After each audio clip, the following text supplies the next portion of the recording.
Hey, alright, so here's a funny thing. Oftentimes, we have these different phrases that we use, and they have a little lesson behind them. And mosquitoes, man. And we say we understand the lesson, but we really don't. We really don't apply it in life, you know. So here's what I'm thinking. We have this phrase that says, "Don't shoot the messenger," right? So the messenger, he comes and he gives us a message, and because we don't like the message, we focus on not the situation that we have gotten a better understanding of. So what we should do, because here's the thing, if you got a better understanding, these mosquitoes are killing me. If we get a better understanding of the situation, we should now focus on the situation. What we do is we attack the messenger. So let's say your house was on fire and someone came and said, "Hey, your house is on fire." No, sorry.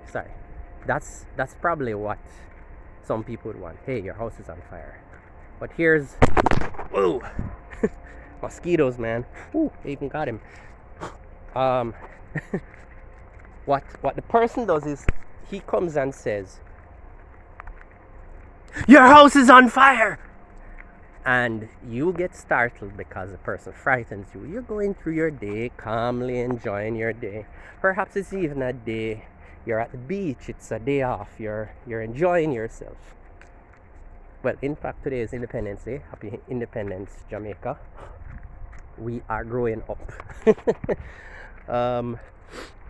As I've said in a comment, we are, by country standards, teenagers. Well, children growing into teenagers. But anyway, that's not my point.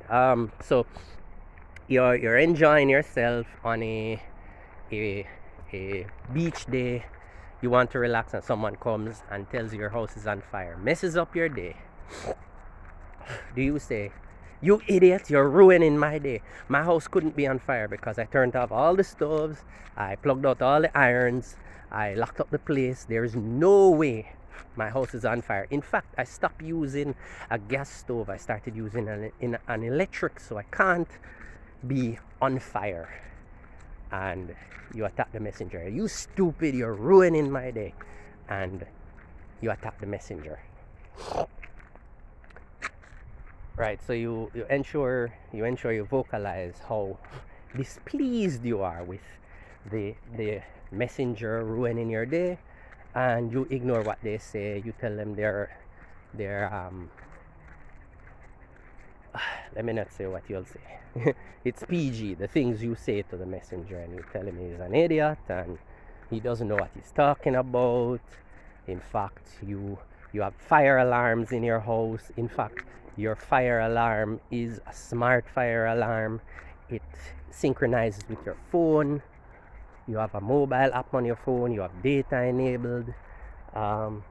If there was a fire, if there was even smoke in your house, the slightest, you have adjusted the smart alarm in such a way that the slightest hint of smoke, in fact, you have a mode where you set your smart fire alarm, you set its sensitivity that if someone were to light a match, just the smoke from the sulfur igniting a fire would trigger the alarm off. You have that mode you have that mode as a preset mode. So each time you leave for some distant journey, something beyond just going to church for an hour or going to the shop for 15 minutes, you set that mode. So the slightest hint of smoke, you will be notified on your mobile phone. So this guy's an idiot, he's stupid, he doesn't know what he's talking about. But your house is on fire. You ignore him and your house burns down. And when it burns down, you say, "That guy's an idiot. He should have ensured that I addressed my house. But he told you You ignored him, you disrespected him, you made it all about him, and you didn't listen to what he was saying. And so your house burnt down, your smart fire alarm burnt up, um, all the sensors in your house burnt up, all your belongings, all your documents. And instead of reflecting on what you did, the decision you made, because choosing not to take action is a decision, and the decision you made was to enjoy yourself. It's a beach trip, in fact, you even checked your smartphone and you saw that there was no trigger, no alarm, your data was enabled, and you thought, this moron, I can't stand these types of people. They just come to mess people's lives up, and your house is now burnt down. And instead of reflecting and saying, okay, perhaps I need to start listening to people more, perhaps I need to, even though I trust the technology, it was tested and all that, let me be a little bit more proactive. Let me focus more on the message of what people say, and not disregard the message because perhaps the man didn't look like somebody who was telling the truth. I don't know. Perhaps you run all these scenarios. Instead of doing that, you decide, all right, this guy is to be blamed, he should have called the fire truck for whatever reason. You come with all the scenarios and you ignore the fact that the decision was yours to ignore your house burning down, right? And so in life, many times people ignore the message, focus on the messenger, and then when things don't go their way, they target the messenger. It was the messenger's fault. Now, for those who are a little bit, let me say self-reflective, maybe that's not the word, but this is not about a house burning down. This is just a life lesson about learning from your past and not being traumatized by it. Let me clarify that, because what many people do is they allow things in their past, situations in their past, jeez, to traumatize them, right? We as humans need to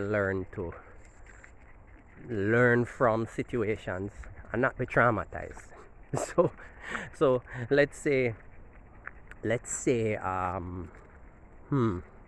me give an example. Okay, so I'm walking past a place now that was it was, I think some business was over there. Looks like it was going to be an alignment stand. Let's say you went to an alignment stand and that's all they did, alignment, and you got ripped off, right? Afterwards you found out that they did some shady stuff. What you have now decided is, I'm not going to any small alignment stand. I'm going to one of the big boys. I'm going to pay big money. So alignment may cost at these guys between, let's keep it low, $1,500 and $2,500. And you decide, I'm going to the big boys. I want to sit in AC. I want to feel confidence in these people, and I'm going to pay them $5,500 each time to do the alignment. You have now allowed that experience to traumatize you because you say you're putting up. My nostrils are just itchy all of a sudden.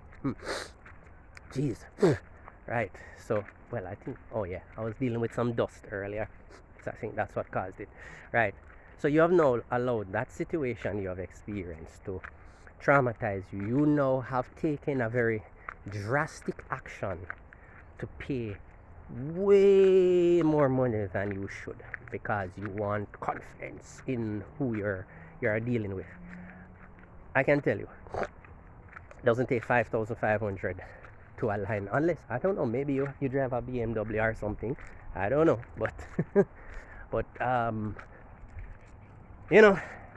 that's not the cost I would know. Let's say you drive a car. You don't drive a BMW. You drive your average car, right? It doesn't take $5,500. Like, in fact, let's say 7,500. You would pay that money to feel confidence in your supplier. But the thing is, you just made a mistake. What you should do is just do your due diligence. It's fine going to the guy who is controlling a small alignment stand. There's nothing wrong with that. They're not all the same. It's like somebody coming to Jamaica and they get robbed and they're like, oh, all those Jamaicans are just thieves. I'm not going back. And you judge the entire country based on some crook, right? And for the rest of your life, you're paying like 2 or 3 times the amount of money just to align a vehicle. They have the equipment, they line it up.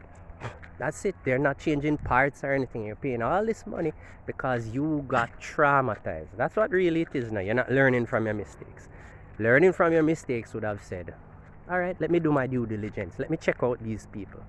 Because there are alignment stands all across Jamaica that do legitimate business. But because you perhaps are a little bit lazy, and I would say highly traumatized by the experience, you decide, okay, I'm just going to, sit in my AC. And in fact, the reason why you want to sit in the AC is because you now don't trust anybody. You won't leave your vehicle. You're going to go to work, go lunchtime, and you're going to spend an hour and a half sitting in AC, waiting to be the one to be served because everybody comes during lunchtime. When you could have just left your number, and ask them to give you a call when your car is aligned. But you now don't trust anyone because they ripped you off. That is trauma. The funny thing about trauma is people can't identify trauma. That's why trauma doesn't get dealt with. Many times, the reason why people will go to a psychologist or a psychiatrist is those people will identify the trauma. But if people are self-reflective, they can identify their own traumas and learn from their own lessons. But it takes work. It takes work. It takes humility. It takes self-reflection. So if you do a business venture and your business partner rips you off, are you going to say, I'm not going to ever get a business partner ever again? No. What you do is you do your due diligence. It's like, for instance, Alex Hermosi once said, a couple of times said, we're going to walk through mud. Let's walk wide. In fact, I had an experience once where I tiptoed through mud and I slid. Didn't fall, but I slid. I was wearing slippers as I am doing now. And the lesson I've learned, not traumatized now, the lesson I've learned is just sometimes walk around a problem instead of walking through it. So I'm walking around the problem. That's the lesson I've learned. Right? I don't need to slide and then slide, and when I eventually fall on one of the experiences, I've learned my lesson. No. So anyway, Alex Hermosi once said that look at this guy, so obedient. Right? He once said that he had a business partner that ripped him off, and the partner was convicted. Look there. Let me see what he does. You're too slow. Too slow. Yeah, his business partner, he had found out that his business partner was once convicted of fraud, and he chose to ignore that business partner. Lift your feet up, please. Lift your foot. Jeez. Right? And that business partner ripped him off, stole all his money. He had like, I don't remember, couple hundred or a couple million. I don't remember. He had quite a bit of money at the time, and his business partner cleaned him out. I think it was like, if I'm not mistaken, $1,000 something left in the account. Right? And the lesson he learned from that was If there are signs that your partner is dishonest, then don't do business with them. That's the lesson, right? Don't go and see somebody who clearly is a fraudster and go and do business. You don't have to be repeating the same thing. That's not trauma, that's a lesson, you know. Many people don't know the difference between learning lessons and, you know, hanging on to trauma. Yeah, so what's your problem? Right? So, yeah, that's my thing now. I'm going to shut it off here. Thanks for listening. Yep. And happy independence. Jamaica. And we're just coming from the bush. Well, a farm. Yeah. Say bye, Chopper.